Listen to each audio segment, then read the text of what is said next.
Bem, Tayana, vamos conversar agora, o Jornal da Rede Lesp conversa agora com a deputada Isa Pena, do PSOL. Ela nos fala aí sobre o projeto de lei número 427/2020, que obriga o fornecimento de kits de higienização e máscaras para proteção aos profissionais de serviços de entrega. Bom dia, deputada Isa Pena. Tudo bem? Seja muito bem-vinda. Bom dia, gente. Eu que agradeço o convite de vocês. Deputada, é importantíssimo esse projeto, a gente falar dele, né, e tal. Eu estava até reparando ontem lá em casa, por exemplo, eu estava saindo para ir ao mercado e aí passei pelo portão, estava o entregador sem máscara, né? E eu já vi isso acontecer mais vezes, né? Isso está acontecendo muito, né? Sim. Pois é, então, a gente tem, na verdade, toda uma nova camada, novas categorias de trabalho que a gente chama, que vem com esse processo de uberização do trabalho, né? Eu sou advogada trabalhista, então acompanho bastante essa transição, né? As transições que a gente está vivendo no mundo do trabalho. Os entregadores de aplicativo, eles são uma dessas categorias. Os motoristas de aplicativo, por exemplo, são outros. São categorias em que a relação trabalho, ela não é reconhecida pelo Estado. Então, hoje a gente tem a ideia e é vendida a ideia de que esses trabalhadores são empreendedores individuais, colaboradores da empresa, enfim, há vários nomes para isso, mas na verdade a gente sabe muito bem, esses entregadores, essas categorias, elas são trabalhadores, são pessoas que vivem da venda da sua força de trabalho. E como essas categorias são novas, elas não estão regulamentadas em nenhum lugar, né? A gente tem pouquíssima regulamentação e a regulamentação que já existe, infelizmente, vem no sentido de não dar reconhecimento ao vínculo de trabalho, né? Alguns setores, inclusive ali da greve dos entregadores, lutam pelo vínculo empregatício, né? Aquele que é previsto na CLT. Outros lutam por questões mais específicas, como as taxas, como a falta de condições básicas de alimentação para esses trabalhadores, de banheiros para esses trabalhadores. Então, assim, só para a gente dar um contexto geral de onde partiu, né, esse projeto de lei, né, que nós entramos. No momento de uma pandemia, esses trabalhadores, né, só para vocês terem uma ideia, os serviços de entrega online crescerão 500%. Então, assim, a gente tem um aumento não só da demanda, mas também do número de pessoas que vai passar a exercer essa profissão. Então, a gente precisa ter cada vez mais regulamentações, porque são trabalhadores que trabalham em até de 12 a 14 horas por dia, pedalando ou em moto, né? Há muitos também que fazem entregas também por moto, nas ruas de São Paulo, recebendo por vezes menos que um salário mínimo. Então, são condições de trabalho muito precárias. Evidentemente que boa parte desse debate é de competência federal, né? Agora, o nosso mandato, a nossa mandata, como nós gostamos de chamar carinhosamente, ela optou por abordar esse assunto. A gente entendeu que era um assunto estratégico, porque isso não vai parar.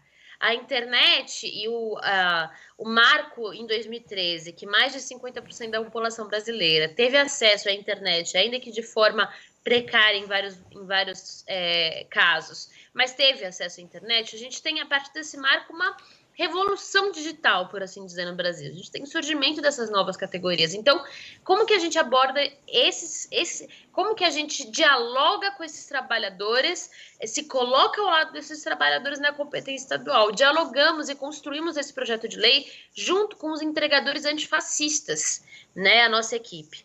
E eu tenho muito orgulho de falar que tenho relação aí com o movimento, tanto dos entregadores que querem aí ver reconhecido o seu vínculo empregatício, tem pautas mais estratégicas, mas também com aqueles que defendem a questão das taxas.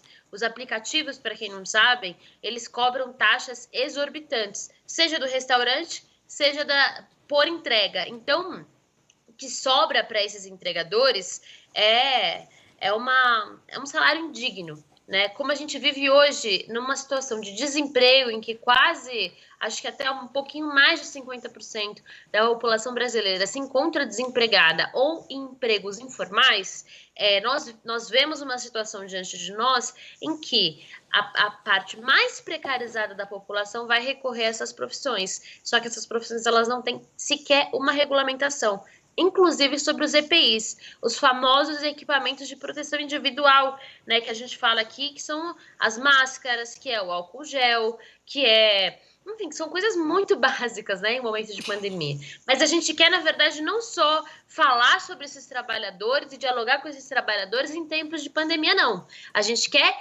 Essa foi uma forma que a gente encontrou para denunciar, para vocalizar demandas de trabalhadores que têm condições tão precárias de trabalho. Vamos repetir, esses trabalhadores não têm acesso à alimentação durante o dia.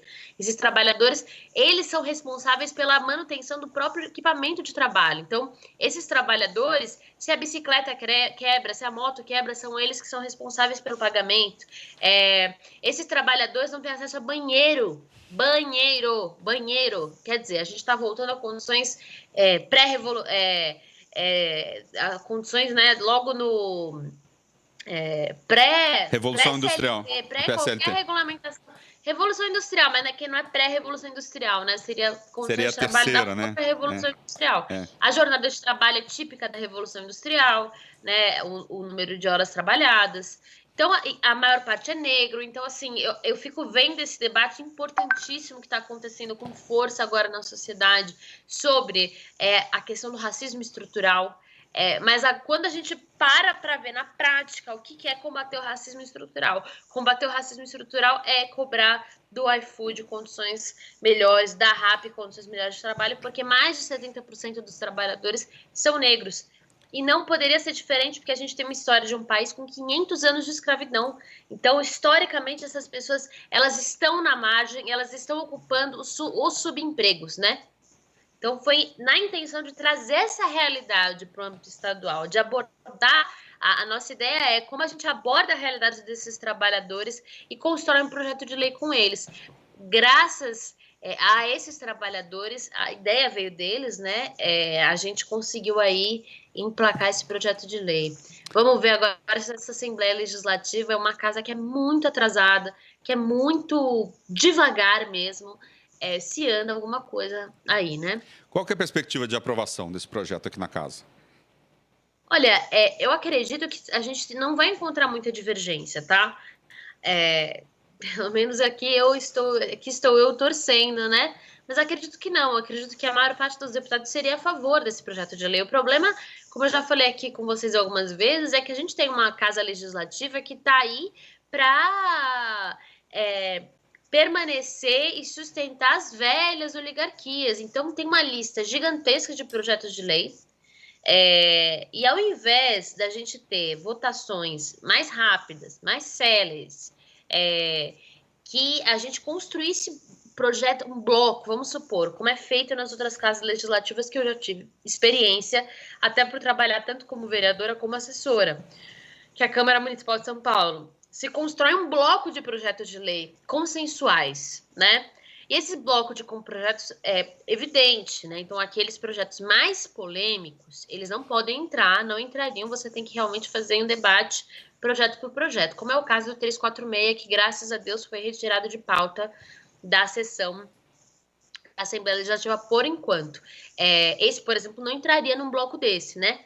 Mas projetos de lei consensuais, como, por exemplo, era o dossiê Mulher, que foi votado com ampla maioria dos deputados, enfim, eles poderiam entrar num blocão de projetos de lei em que a gente aprovasse o grosso, porque todos os deputados, a despeito das nossas divergências ideológicas que existem e são profundas, os deputados, eles representam ali um setor, uma cidade, uma causa que tem sua importância, né? Então, é absolutamente possível a gente adotar essa metodologia. Infelizmente, a Assembleia Legislativa é uma das casas mais devagar, que eu já... É uma das casas mais lentas que eu já vi na minha vida, assim. Seja pela esfera federal, seja na esfera municipal, seja em outros estados. A gente vê a LERJ, a gente vê a Assembleia Legislativa de Pernambuco aprovando muitas coisas. Infelizmente, a gente tem uma casa legislativa absolutamente subordinada ao executivo, o que é um problemão, porque aí trava tudo. E um presidente, assim, com todo respeito ao presidente da Assembleia, mas muito autoritário, que inclusive já virou para mim pessoalmente e disse: só é pautado aquilo que eu quiser pautar. Essa é a minha prerrogativa e, de fato, está lá no regimento da Assembleia isso. Então, isso dá um poder para ele que não importa aquilo que a gente produza, é ele que decide o que vai ser pautado. Então, evidentemente que ele faz uma forcinha para a aprovação daqueles apoiadores do governo, e nós da oposição sempre temos que lutar 5 vezes mais para ver os nossos projetos serem pautados, né? Essa é a realidade nossa, dos deputados de oposição. Deputada, na quarta-feira da semana passada, no dia 1º, houve uma greve dos entregadores e dos motoboys. Eles estavam reivindicando por melhores condições de trabalho, né? E também medidas de proteção, né? Contra o risco deles serem contaminados aí com a Covid-19. Qual é a sua opinião sobre essa greve? Foi uma greve histórica. Foi uma greve pioneira, eu diria. Foi uma greve de uma população que foi uma categoria que se percebeu imprescindível, né? Que se percebeu como uma engrenagem aí do sistema de reprodução econômica e social, que é parte dessa engrenagem. Sem eles, não haveria isolamento social possível. E os trabalhadores estão corretíssimos de, ao se perceberem essenciais, exigirem também mínimos direitos de trabalho. Então, você vê que é uma greve muito plural, viu, gente? É uma greve em que, como eu disse aqui, há trabalhadores que defendem o vínculo empregatício, há trabalhadores que são mais pragmáticos, têm pautas mais específicas sobre as taxas, mais específicas sobre a alimentação. Então, é uma greve muito plural. Essa greve vai ter todo o nosso apoio. Inclusive, vai haver tanto uma manifestação pela democracia agora no dia 12, no domingo, que eu estarei com toda a segurança, tá? Para vocês saberem, tem uma comissão de médicos, né, que ajuda a organizar. Então, tem gente distribuindo álcool gel em todos. Se você tira a máscara logo vem alguém e fala, bota a máscara. Distribuição de máscara. Então, se pede para os grupos terem um mínimo de distanciamento social. Óbvio, é muito difícil de controlar, mas as manifestações estão feitas e estão sendo organizadas para isso. E dia 12 haverá uma nova paralisação. Então, dia 12, ninguém pede comida aí nem por nenhum dos aplicativos. Também agradecer também para todo mundo que dentro de casa foi lá no aplicativo, mandou um recado, mandou aquela avaliação. Isso fez diferença. Deputada, como o seu mandato e o partido, o PSOL, vem articulando os trabalhos, né, para combater a pandemia no Estado? E também qual é a sua meta e perspectiva do pós-pandemia? Perguntas, umas 3 perguntas aí muito importantes. Bom, o PSOL, ele como um todo, a gente tem um projeto, né? E a gente percebe cada vez mais, na prática, a diferença entre os diferentes modelos de combate à pandemia do coronavírus. Há aqueles modelos que são os modelos mais aplicados, que não estão dispostos a enfrentar, por exemplo, os interesses da especulação imobiliária, os interesses do setor industrial, os interesses do setor do comércio. Então, há também falta de política de subsídio para os pequenos e médios empresários sobreviverem a esse período. Porque quando a gente fala assim, muita gente confunde, né? Quando a gente fala empresário, né? A gente é a favor de que o Estado precisa fornecer crédito, né? O Estado, nesse momento, e isso são os economistas do mundo inteiro, né? Todos os estados, os grandes estados, França, Inglaterra, Estados Unidos, injetaram muito dinheiro para subsidiar esses pequenos e microempresários que fazem a economia girar. No Brasil, a gente vê diferente, infelizmente. A gente vê o monopólio cada vez mais da economia na mão de grandes empresários. Então, por exemplo, o cara da van, né? O PSOL, portanto, ele entende que o modelo para se combater a pandemia é também não pode desconsiderar as desigualdades sociais históricas que já existem no Brasil. Então, essa questão dos entregadores é fundamental, mas também a questão de dar acolhida aos moradores de rua, às vítimas de violência doméstica. Para quem não sabe, já subiu em 40% as queixas de violência doméstica no estado de São Paulo. A gente acredita que é preciso, é um outro projeto de lei nosso, garantir as condições nas penitenciárias e nos presídios, né? A gente viu também aí recentemente saindo matéria sobre isso. A gente acha que é fundamental com que aqui em São Paulo, que é um dos estados que tem um dos mais altos custos de vida, é preciso pensar numa complementação do auxílio emergencial. Então, a nossa mandata propôs um projeto de lei nesse sentido. Deputado. Pois não. Deputado, obrigado. A gente vai assistir agora a coletiva do governador João Dória, que a gente transmite todo dia aqui. Muito obrigado pela participação da senhora aqui na Rede Alesp. Obrigado. Imagina. Tchau, tchau. Volto depois para terminar de responder todas essas perguntas. Tá bom, obrigado. Obrigada, deputado. Valeu.